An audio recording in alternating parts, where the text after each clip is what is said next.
I want to discuss the media literacy essay. This is something we do for all of the mass communication and modern society courses at the Arkansas State University. The reason being this course is a general education requirement. So the university wants to know that we're actually giving you something worth thinking about as a general education requirement. You have gone over theories last week, and it's not all the mass communication theories by any means, but there's a nice little bundle of them there in the textbook.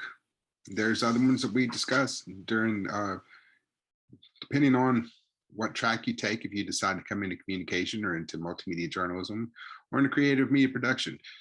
There are different tracks that we will add on. So for example, in multimedia journalism, I like to talk an awful lot about framing theory and how it affects the information that we get based on, what do you leave in, what do you leave out? But that's not within your textbook. And the ones that are within your textbook, there's still an awful lot there. And so what we've done, Dr. Michael Bowman ended up putting together basically a cheat sheet, for lack of a better term, breaking down some of the different theories for you. And we give you a couple of prompts. You end up taking choosing the theory that you like best, that you believe fits one of the prompts best, and then you write about it.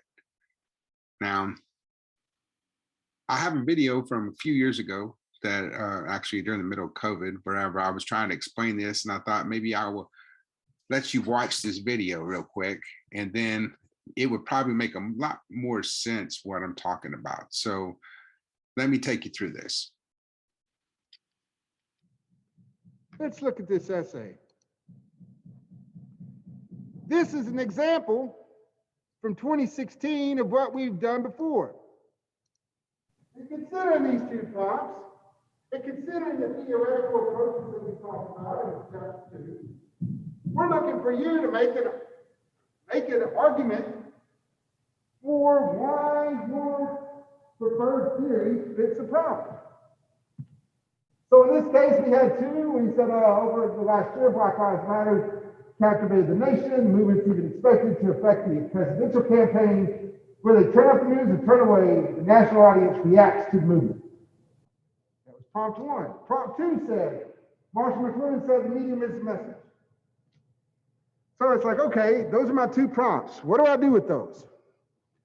Well, first and foremost, you follow the format to save yourself points. That is, you're limiting your essay to 2 to 4 double-spaced typewritten pages.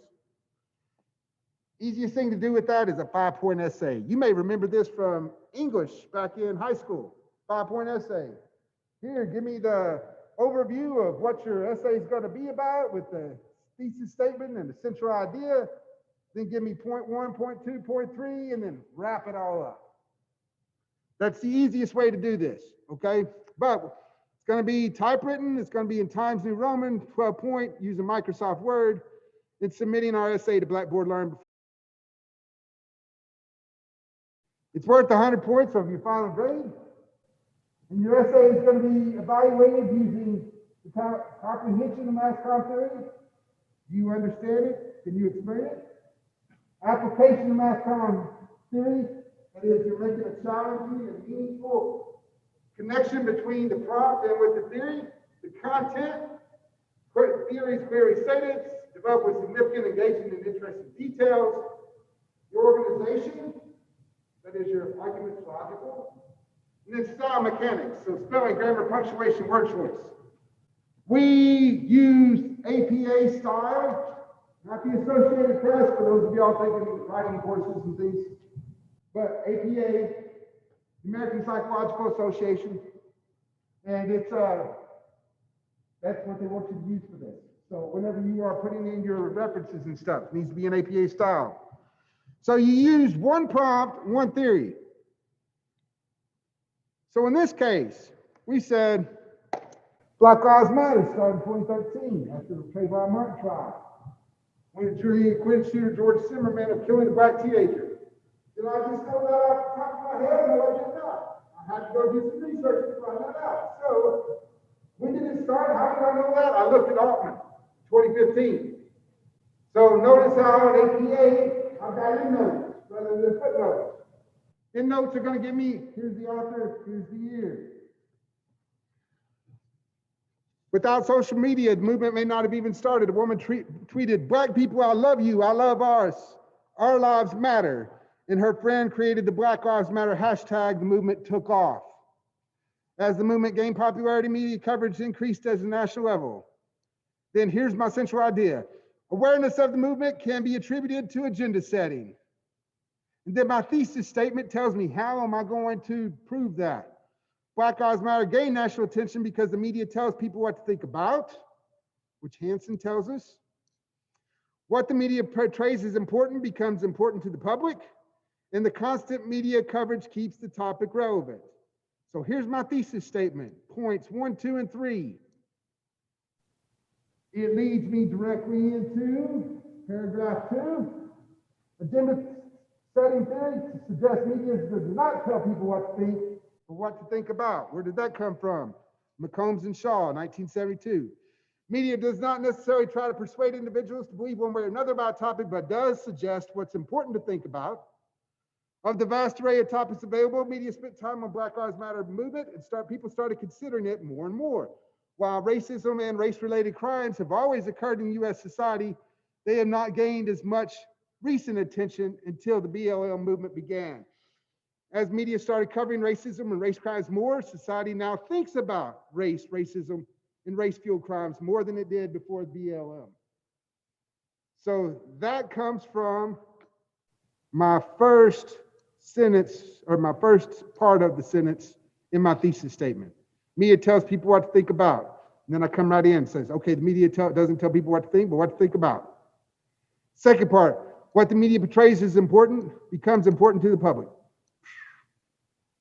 Second part of my thesis statement, which brings me down to paragraph 3. Agenda setting suggests issues portrayed as important in the news media become important to the public. So it's almost repeating. But then I'm telling you, where did this come from? The Hansen text. Media extensively covered the Trayvon Martin shooting trial, immediately telling the public once a verdict was reached. The coverage portrayed this event as important, so the public considered it as important. Although shootings occur on a daily basis in America, media only provide extensive coverage to certain ones. The media determined society should know about this particular shooting, giving it prominence not awarded to other shootings across the nation. That is, while every death is important to the families of the deceased, not every death becomes important to the nation. So society decided this was an important issue because media portrayed it as an important issue.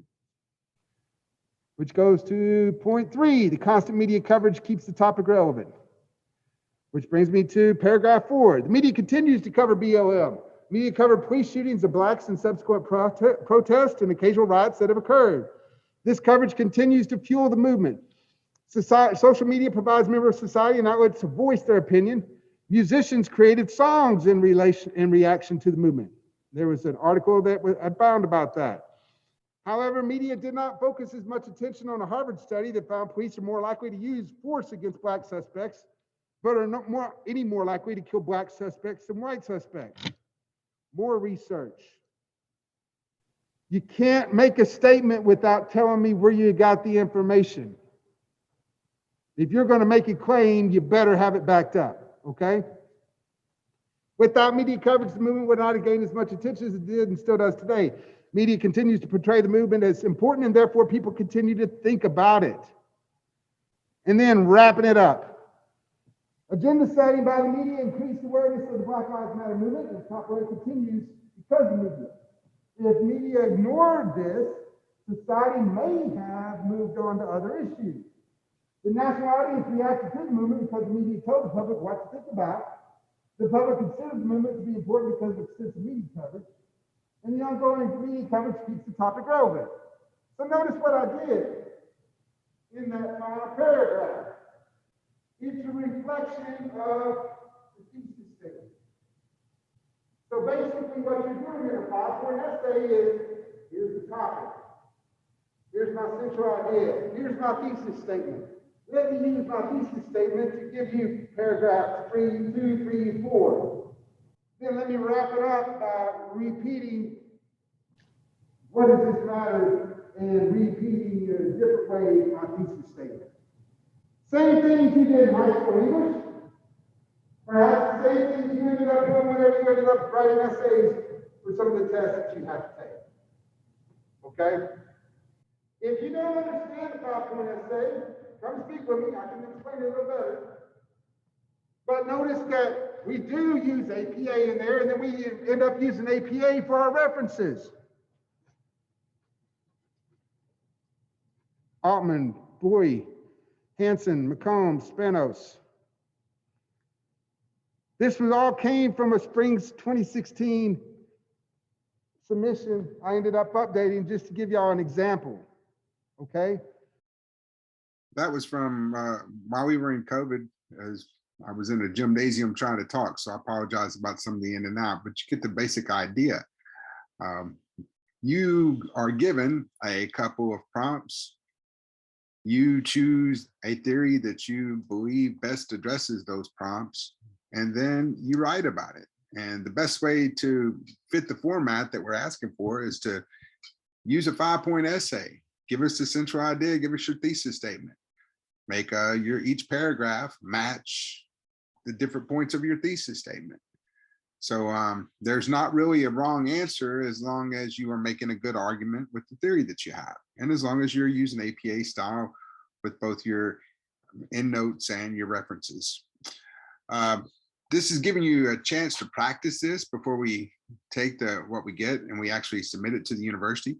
The university keeps track of these throughout your entire time at A-State. We end up using your things for assessment to make sure that we're doing a good job of actually teaching theory.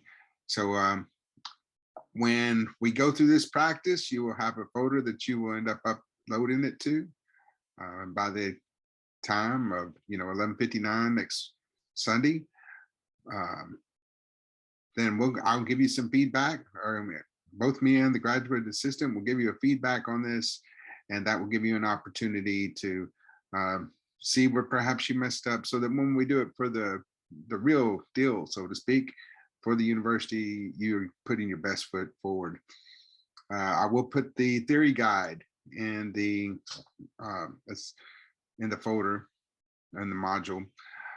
And you should know that Blackboard does a plagiarism check whenever you submit this in. So by going through that, you'll make sure that you haven't ended up giving us something where you just copied and pasted it because the internet's checking for you. We don't want any plagiarism at all, of course. Your work is your work. It's the best work. And you had a plagiarism statement somewhere, I believe you had signed. I know you had it, you talked about it within the syllabus and within the course contract. So give us your work. Yours is what matters. Your way of taking these theories and addressing it to a situation. That's what we're looking for. I'm sure you're going to do a great job. I can only give you so much help. That is, when you're doing the practice one, I will give you feedback for it. But whenever it comes to the real deal, it's on you. So make sure you understand how this works. If you need to go back through this video, feel free to do so. If you need to contact me for additional help, please feel free to do so. Looking forward to seeing what you got. Until.